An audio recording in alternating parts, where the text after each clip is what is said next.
Hello, and welcome to Covert Castaway. I'm Holly. Je suis Stéphane. Join us as we share what we learn and how we're making the transition to liveaboard cruising. So we're getting our groove a little bit here in Croatia as we move around and enjoy the weather that's getting warmer and a lot of these great places we've been able to visit. We have to catch everybody up on what we've been doing. Mm-hmm. So maybe, though, first there's a little bit of background noise. You can kind of describe what's going on and what kind of the picture is around us. Yeah, we're kind of like in a finger, and then I would best describe it as like a natural marina.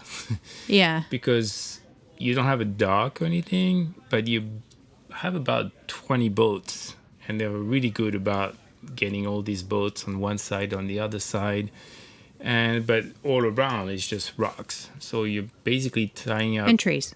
And rocks and trees, yeah. And you're tying up to a mooring pole, and then you're basically tied to on the stern to shore. Yeah, we're going to get to talk a lot about this because we learned how to do it, actually. But just one thing kind of to help everybody understand is in Croatia, everything's kind of deep, and all these islands have little fingers, and you can go into the little fingers, but sometimes they're like, 40 meters deep, right? Where you would normally anchor. So it's strange because you have to sort of tie up somewhere, or, these little fingers have conveniently located restaurants. Mm-hmm. And the restaurants put down mooring balls, and they're free to use as long as you eat there. Which is fine. Which is nice. Yeah. Which is nice because other cruisers are going you to be there. You can meet people, yeah. And or if it's quiet, like you're talking to the owner. Yeah. And it's really We've had great conversations, yeah. So there's a German boat to our right as we're facing the bow. And, they're like diving off the side. It's a nice little wind. It's approaching sunset. So it's actually really beautiful here. There's just a lot of boats. The scenery is good. It would not be our first choice. And we were aiming for another location. But that little restaurant had only 5 mooring poles, and they were empty. They were empty, but we called, and they're like, sorry, we're booked. Because I guess the charter companies are ramping up here for their season, and they're already getting going. So yeah, and there were options to tie, basically to drop the anchor and tie it to shore. But our standard paddleboard... Yeah, we'll talk about what happened to that. It's not ready, and we don't want to get the dinghy close to the rocks because we have a hard shell and Anyway, so we're in an island called Solta, and we're actually on our way to Vis tomorrow. But we have a lot to talk about because we've been completely delinquent in our podcasts the last couple weeks. So we'll try to catch everybody up and also give you kind of a little bit of insight on why we've been keeping busy. And just to give an idea, like this island compared to Split, it's basically southwest of Split. And I don't know, maybe 10 miles. Check it out on Google. So last we talked, we were with your sister, and she stayed with us for a couple days for her vacation at Korčula, and she took a ferry back to Split, where she flew out. Or first, and then got the PCR test so that she can leave. Yeah. And then we did all that, and then after she. And another word of advice: so this season, it might differ other seasons, but this season it seems like the ferries they've added some starting mid-May. And but so when she came in, it was tricky. When she left, there were more ferries, and the ferries are the best. Just after a few days, yeah. Yeah, the best way to travel from island to island. They are cheap, they are fast, and this one was from Korčula to all the way to Dubrovnik. Oh, back to Dubrovnik. Yeah, all the way. Okay, yeah. So not to Split, and that was only 25 kuna or something. It was cheap. I forget, but it was not 25 kuna. No, it was. I know, it was $4, cheap. Was it? Yeah, I remember. I was thinking to myself. It was a very good price. Yeah. Compared to the taxi ride to come. Okay, so it looks like our German boat neighbors are having a party over there. So there's a little bit of music, background music for you to enjoy. Hopefully they don't censor the podcast because of the music. Yeah. Anyway, they're having a lot of fun. Okay, so from there we went to Hvar, and we went on the opposite side of the old town of Hvar. In a little tiny place called Luca Vera, and there's a restaurant that had a mooring ball that we grabbed called Arsenal. Mm-hmm. It was awesome. The lady was super nice, and they were getting ready to fill up, and we met a couple people there, so it was pretty cool. The scenery was great. It was stunning. The restaurant, the details, everything was just, it was just an awesome experience. And the food was really good. Yeah, for sure. So we got our bikes the following day. So that was like the dinner the night, and then we got our bikes the following day, our folding bikes. Mm-hmm. And took those to shore, and we rode our bikes up the hill all the way to the top, and found a Spanish fortress, which was totally unexpected. Yeah, and I guess they haven't quite opened. Well, it's open, but they haven't fully opened for the season because the doors were just open and you don't have to pay. So we just walked in, and it was great. And the bike ride was really cool. It was beautiful. There was we saw wineries and vineyards and flowers and really nice landscape. Yeah. It was steep. It was steep. Yeah, I was kind of hoping for a electric bike to show up somehow to help me up the hill at one point. But yeah, that was really fun. So then we went over to Old Town, walked around, took some pictures, and we're on search of lavender ice cream, which we couldn't find, which is kind of the thing there, I guess. So yeah, we really liked it there, though. We spent 2 nights. We ate again at the restaurant a second time. And I would definitely recommend that place. From there, we sort of headed to Castella to meet our skipper we hired to help us figure out how to do more tricky technical mooring and things that we weren't used to doing. And I'll kind of let you talk about that. So, but the guy's name is Nick Hathaway, and he's with 45 Degrees. He has a YouTube channel and kind of describing all this stuff. Called 45 Degrees Sailing, I think. 45 Degrees Sailing, yeah. Mm-hmm. So you want to talk a little bit about what we learned? Yeah. Well, the idea of doing this training was to make sure you and I are on the same page when we are anchoring, when we're docking, when doing anchoring with short ties, different configuration. So, and we're trying also to reverse the roles. So far, I've been at the helm, and you've been dealing with the lines or the anchor. And the idea was to kind of put you at the helm and get you comfortable there. I think ultimately that's where we want to be at, with you at the helm. And then because I have a little bit more experience, maneuvering the boat, and also I can give you some feedback of what I see and help as well. So I think that was one of the priorities. And making sure that we review those maneuvers and we're on the same page about the procedure. We also have our headsets, as we've talked about, which makes a huge difference. It's much, much easier to be able to continuously communicate. So that's what we've done. Is the music... It's a dance party, yeah. It's pretty loud. Hopefully it's okay with you guys and not too distracting. It's really fun. Like, it's lively and neat. Like, it's been, I would say, a little deserted in Porto Montenegro when we first got to Dubrovnik. It was like all alone. So we're sort of like having sensory overload from being around so many people all at once. So excuse us if we sound distracted, but and all the other boats are like pretty quiet.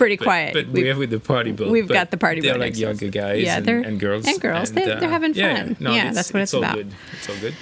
Unless they do this until 2 or 3 in the morning. Yeah, then maybe we'll complain later. But anyway, it's part of the experience. Exactly. So we practiced. Well, we worked on our vocabulary because we ended up finding that not even thinking about it. We were naming things kind of. Yeah, I mean, he differently. said to us, "What would you call this?" And he pointed to what we'd call the port quarter. And I was like, I don't know, the port stern, and you said something different. And he's like, okay, let's all get on the same page on what we call things. Yeah. So that was really helpful.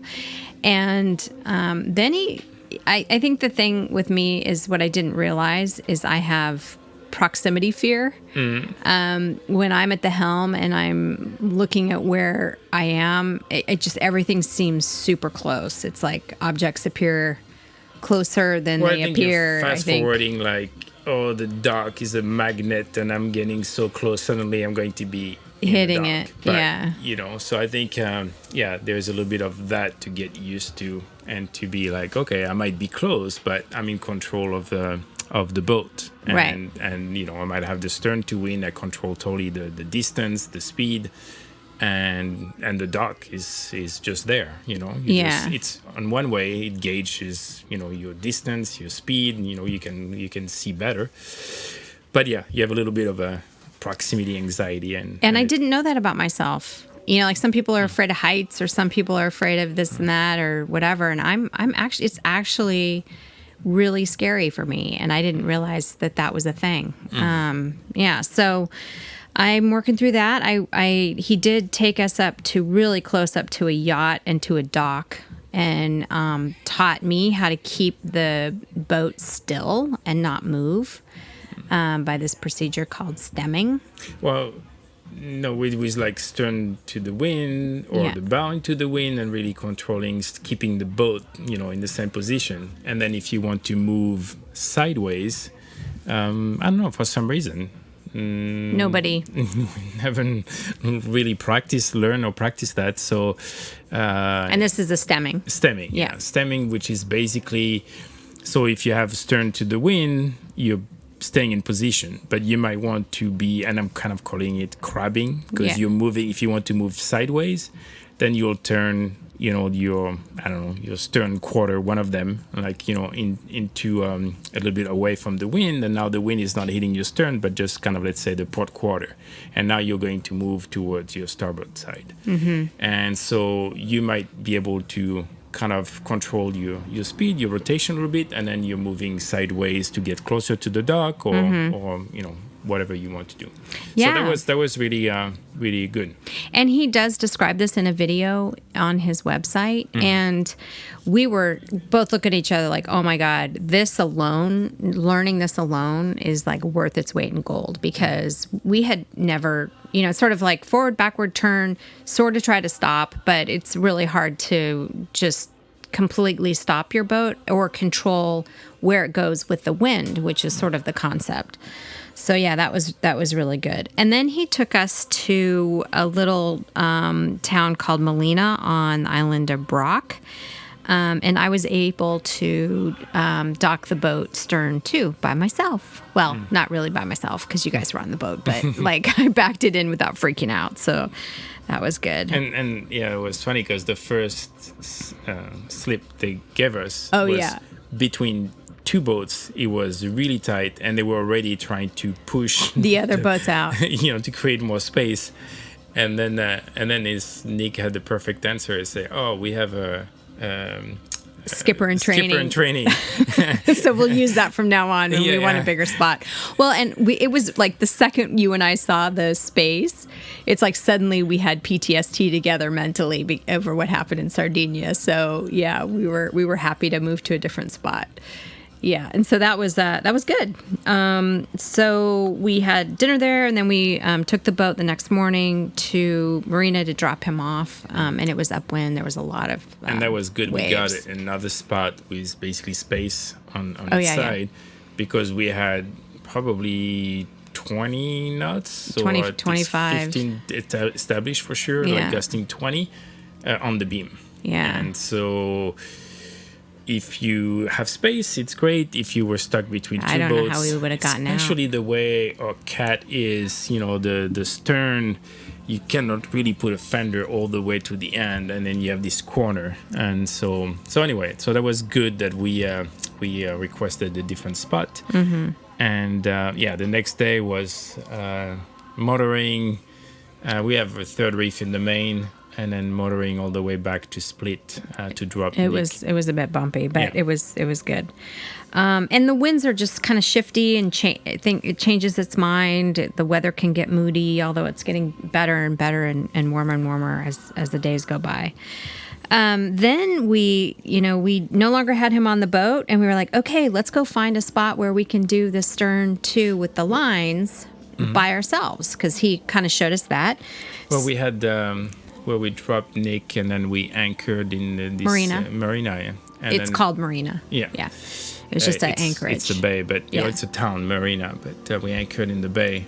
But then we had the technician come on board and to resolve our water maker issue, and it happened to be what we hope. So far, I think it is. That's what it is. But a sticky relay. So he just basically knocked the relay.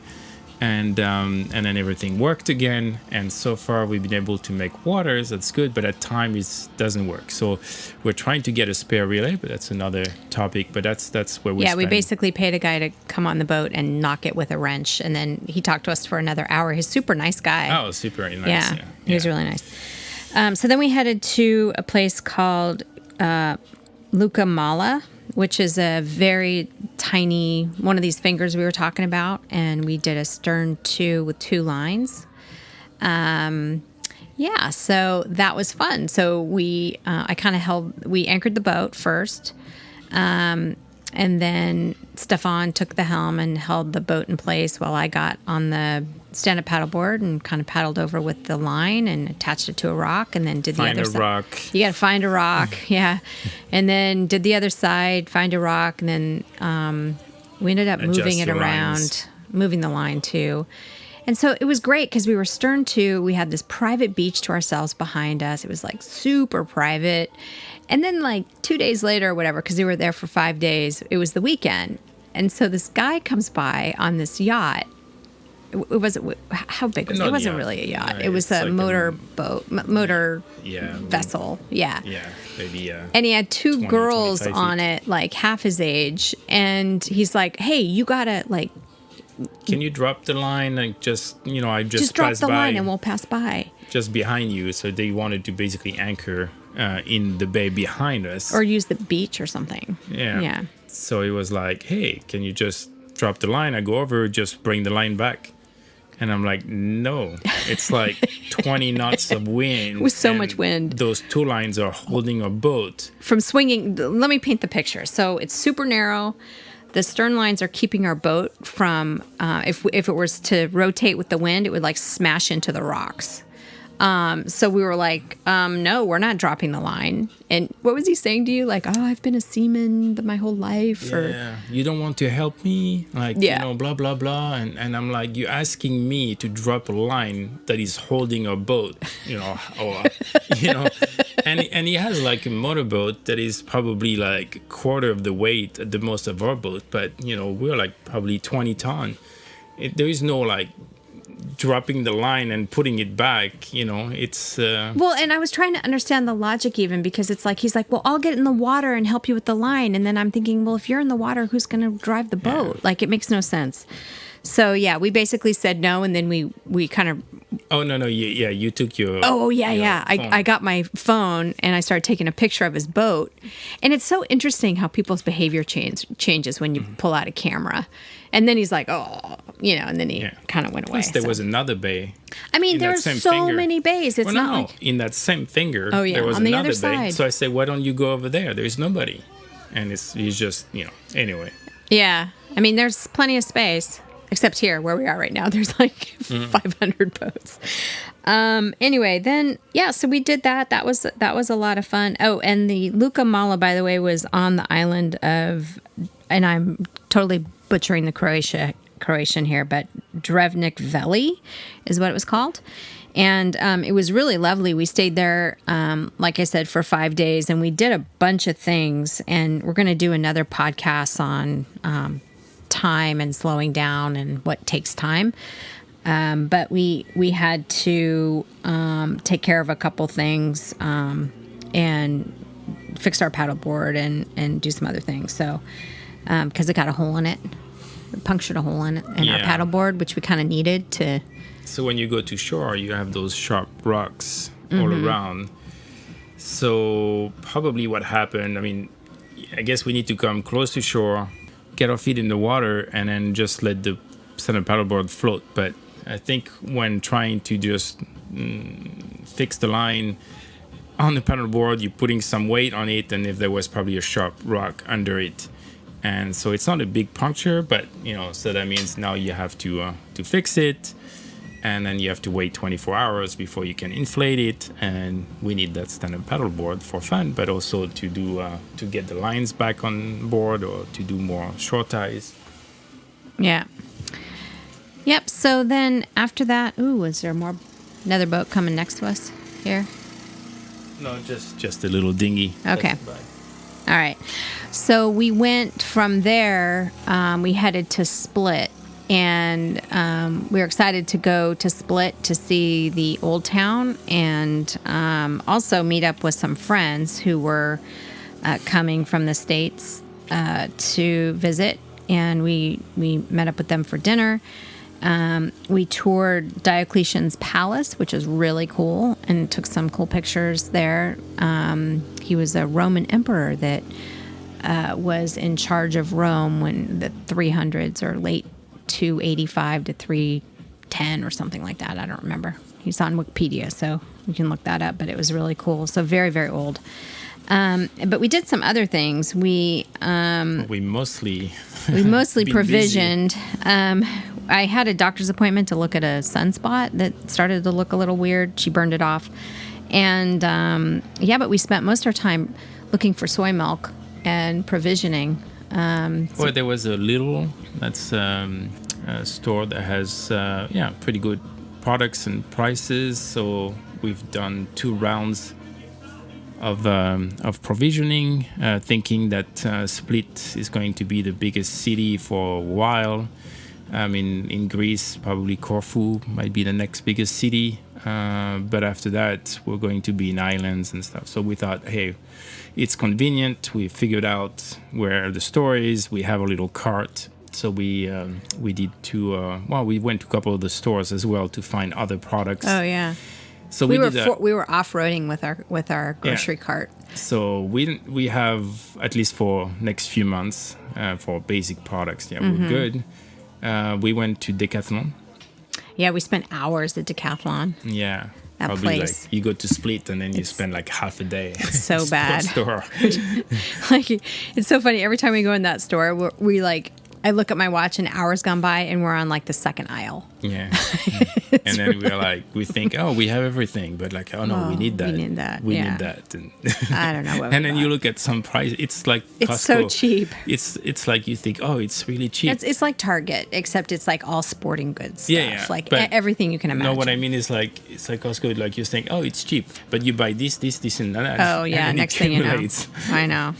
But then we had to carry it all. We got an Uber that time. It was more the groceries with the cart. This cart we have is sort of like, it's not a cart, it's like a wagon. And foldable. It's foldable. And so, but it was wavy that day on the dinghy, bringing everything back. And so I think my takeaway was I need to do more yoga and stretching so I can be limber to carry all those groceries and pull them up onto the boat. And there's just a lot going on. And everything takes a lot more time. So we're in Salta today, and we're headed to Vis. We might meet up with our friends, too, so that'll be fun there. Anything else you want to cover about how we've sort of spent the last few weeks? No, we got our packages. Oh, yeah. You haven't mentioned that. Yeah. So we ordered them probably like 3.5 weeks ago. Yeah, so we ordered... a carbon water filter. Yeah, we that ordered came from France. Some SIM cards, which has a whole backstory to it that we'll cover separately. and the mantis bridle, which we were really excited about because it's longer, right?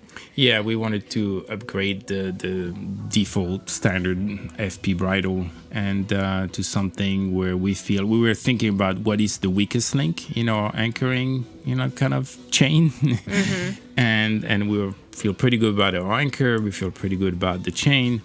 But the bridle and then the attachment, we mentioned that before, the shackle kind of like broke. So we're using Dyneema loops, and that's been working just fine the last couple of weeks. But that bridle, we thought that's probably the weakest link, and it was short.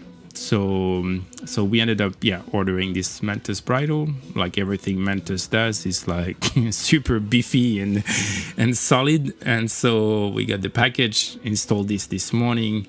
We haven't used it yet. Next time we anchor, we will. But so the bridle is meant for a boat of how big? This one is meant for 50 to 70 foot boat. And we are we're 47.